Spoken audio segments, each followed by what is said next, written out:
The first approach to chord tone soloing is what I call note targeting. At the most basic level of chord tone soloing, this involves structuring our solos to land on specific notes that we've targeted over specific chords. This requires some preparation beforehand, and the general thought process is 1. Analyzing the chord progression. 2. Deciding on which chord to land on. 3. Identifying the chord tones of the target chord. 4. Choosing which chord tone to land on. And 5. Pinpointing this chord tone on the fretboard. After that comes your execution. So let us apply this to a basic, say, 2-5-1 chord progression in the key of C. The chords therefore are D minor 7, G7 and C major 7.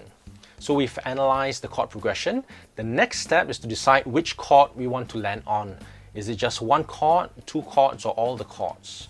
Now, before we get ahead of ourselves, I always have to remind my students that we have to learn to walk before we learn to run. So let us start with just landing on one chord. And in this case, let's do the C major 7. The C major 7 is the natural resolution of this progression in any case.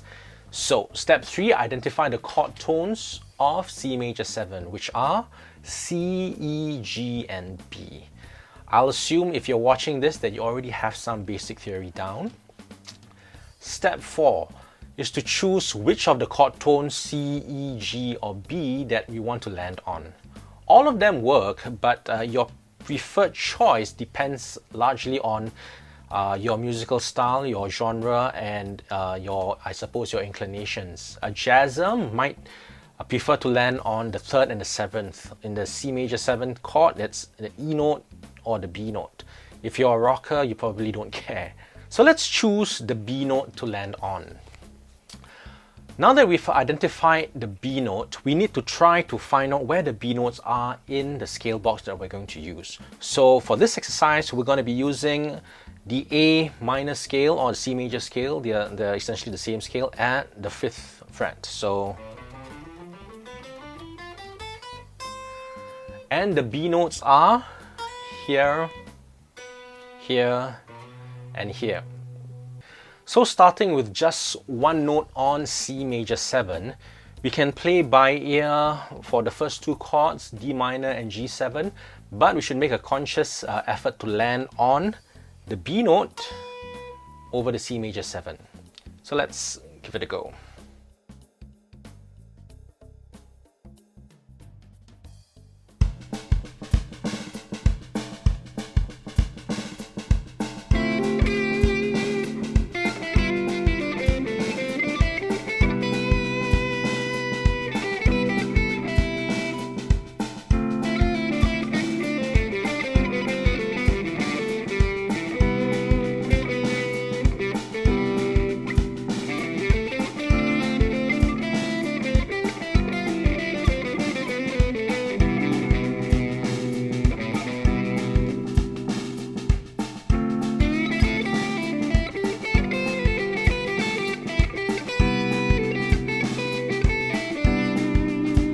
Okay, let's try landing on the E note now. So where is the E note in the box? It's here and here.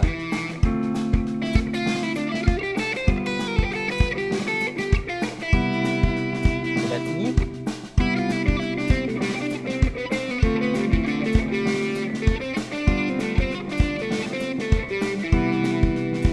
The low E. So let's mix it up, mix and match.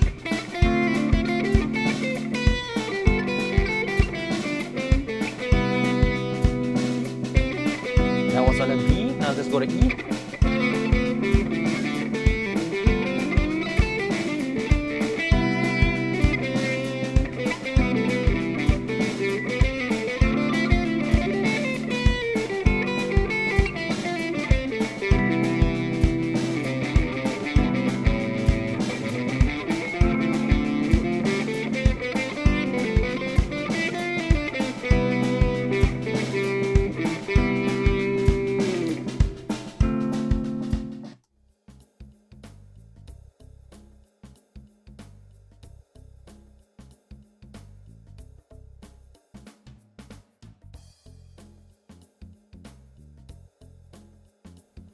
Right, so that's an example of landing on just one chord.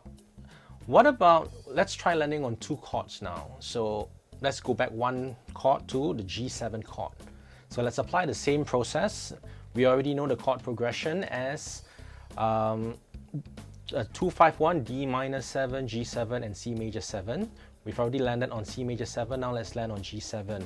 What are the chord tones for G7? Chord tones are G, B, D, and F. So which one do we want to land on? The G. So let's land on the F. So we have to find out where in our scale box the F note is. So here it is, as well as, right. So what it means is we're going to solo randomly over the D, but when it comes to the G chord, we want to land on this note. Okay, and then when it comes to the C chord, we have two options. If you want to land on the E, it's just a matter of going down. So from here to here, or if you want to go from the F to a B, we go from here to either high B or the low B, right? So right now I would advise just try to focus it within the top 3 strings first.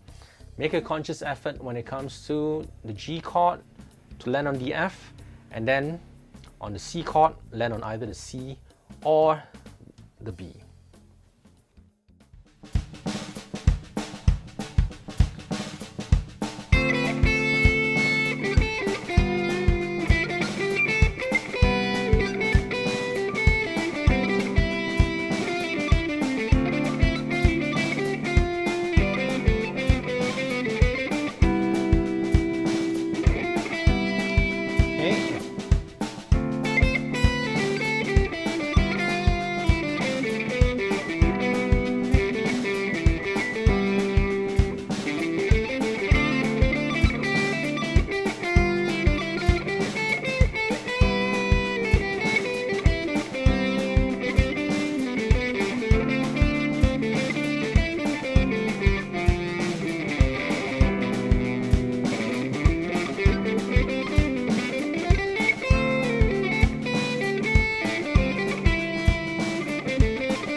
Over the G chord, instead of the F note, maybe let's try using the third, which is B.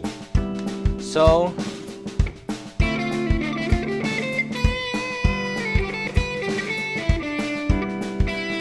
then over the C chord, we are at E. So B to E.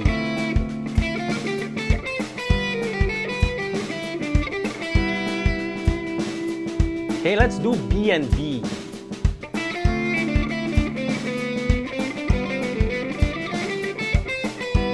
Works, which is the common chord tone between the G chord and the C major 7.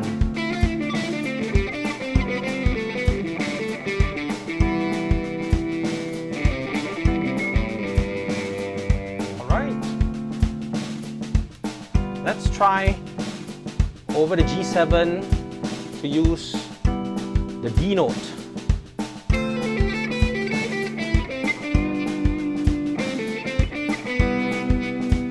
This is the D note and the B.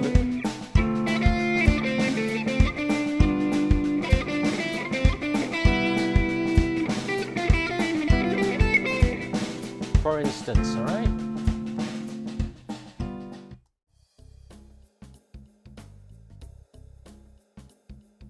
So the next natural, I guess, progression from here is to land on a chord tone for all 3 chords. So we've done it for the G7. We have 2 options, which is your F and your B. Oh, in fact, we did D as well.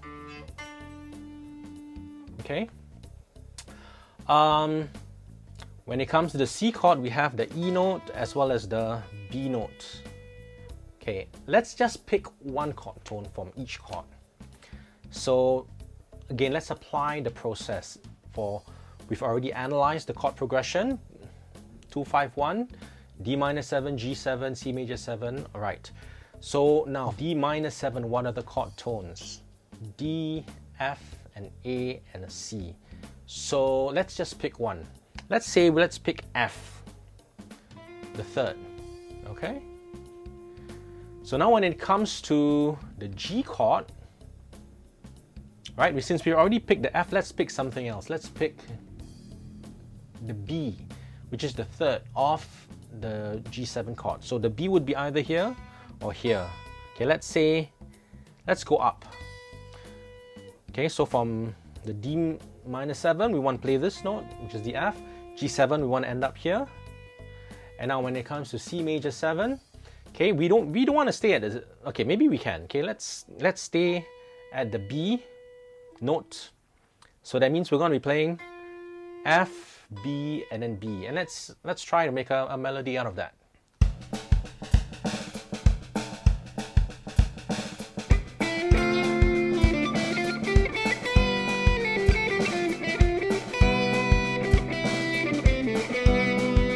Let's go to the lower B.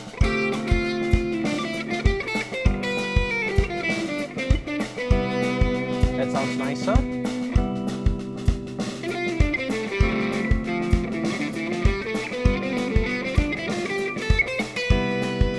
So that's retrograde, going low to high. Instead of using the B note on the C chord, let's use this E note on the C chord. So that means F on D minor 7, B on G7, and E on C major 7. Here we go.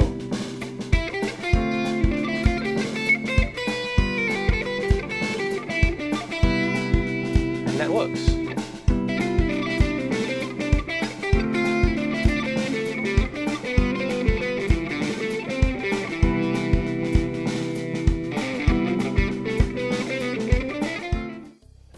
So is all of that chord tone soloing? Not exactly. This is just the first baby step that we're going to take, right? However, this is a valid technique called note targeting. Let us take a look at, after the break, let us take a look at what permutations that we can get. Hi guys, I hope you enjoyed that lesson on chord tone soloing through note targeting. This video is already too long. I know there's a lot of information here, so please take your time.